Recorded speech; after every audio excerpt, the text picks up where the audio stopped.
Hello, my beautiful diamond. SheilaTruelove here on Saturday. I had a wonderful day out with some people that I met at the fellowship meeting that I usually attend on Saturdays when my son is not around.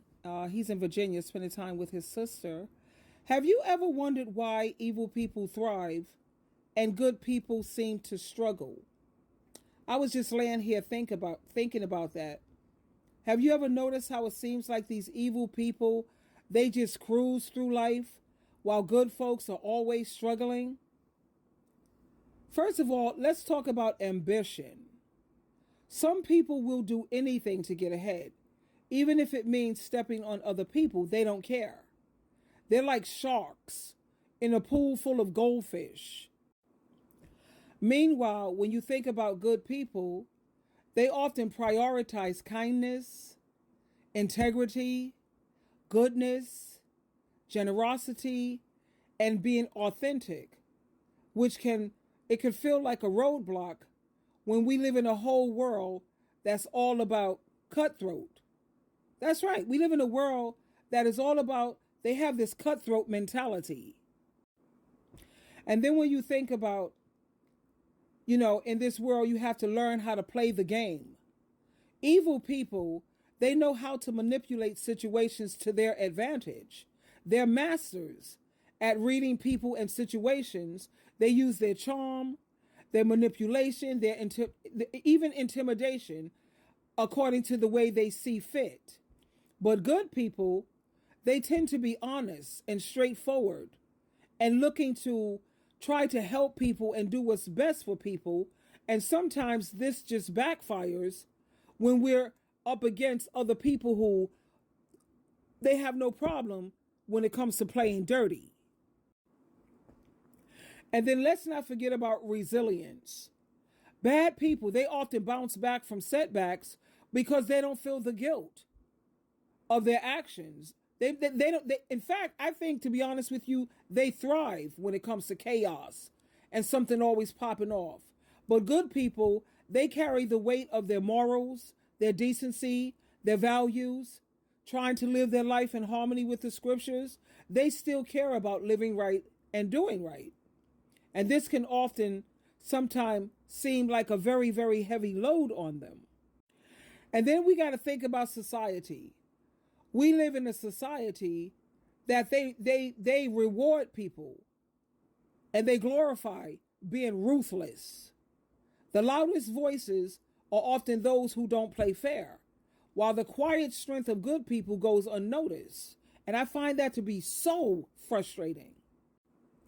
But then I think about P. Diddy, and I think about R. Kelly, and I think about a lot of these politicians who was dethroned, just because it looks like the evil people are winning, that doesn't mean they truly are. Goodness, when you think about it, it has its own rewards because you have peace of mind and you build genuine relationships and you have a clear conscience.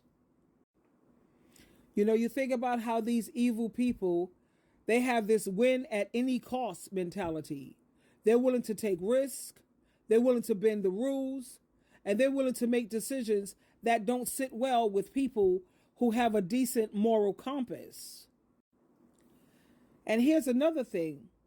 Good people, they have something that's incredible that's going to work on their side. They have resilience and a strong support network when they do build them.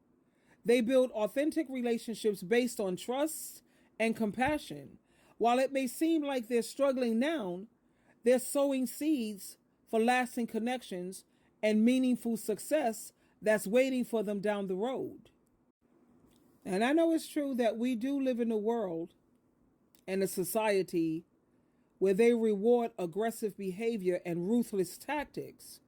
And that's what creates an environment where those who operate without a conscience, that's why they flourish. While those who adhere to principles, they may find themselves sometimes struggling. But one thing I think is very vital for us to remember is that the apparent, and I'm going to use that word, apparent success of evil people, it does not equate to true fulfillment or happiness. How many millionaires and billionaires do we know or have we heard of who have committed suicide. I'm looking at P. Diddy, following the news from time to time with that. And I'm looking at how Satan, the devil, when he gives you rewards, you see, God gives you blessings. Satan, the devil, is a God too, He rewards people for doing wicked and evil things. But when Satan, the devil, gives you a reward, it eventually blows up in your face. And I've learned, because trust me, I've been in a position where I've made a great deal of money, 6 figures. Trust me when I tell you, when I went to the store, I didn't even have to look at the prices. I just saw what I wanted and I bought it. And I've come to learn that with money, money does not buy happiness, and it does not. And trust me when I tell you, I've experienced having money. What brings happiness is fulfillment, being passionate about something, helping other people. Now, while these evil and wicked people, they may thrive in material ways, the cost is often their humanity. They lose their humanity. Goodness, it may struggle in the short term, but it lays the foundation for a more compassionate and a more loving kind of world. So as we navigate these complexities, let's always strive to uplift one another and to stay refined and to fully understand what true success looks like. Because another thing people forget, karma is real, baby, and karma loses no one's address. So when it comes to why do the evil people seem to thrive while good people seem to struggle, the proof is in the pudding. Satan, the devil, is the god of this system of things, and he does give rewards. But take a look at what happens down the road. Satan, the devil, with Michael Jackson. I look at all these people, man, who had nothing but money. Michael Jackson, Prince, Whitney Houston, and Whitney Houston, her daughter Bobby. And I'm looking at all of these entertainers and all of these wealthy people who are strung out on drugs.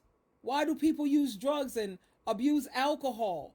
Every day they drink. Every single day or every other day they're drinking or drugging. They're trying to escape something. So what good is all this money take a look. When Satan, the devil, gives you something, honey, there is no fulfillment and there is no joy, and you can kiss peace goodbye. Twinkle, twinkle, twinkle.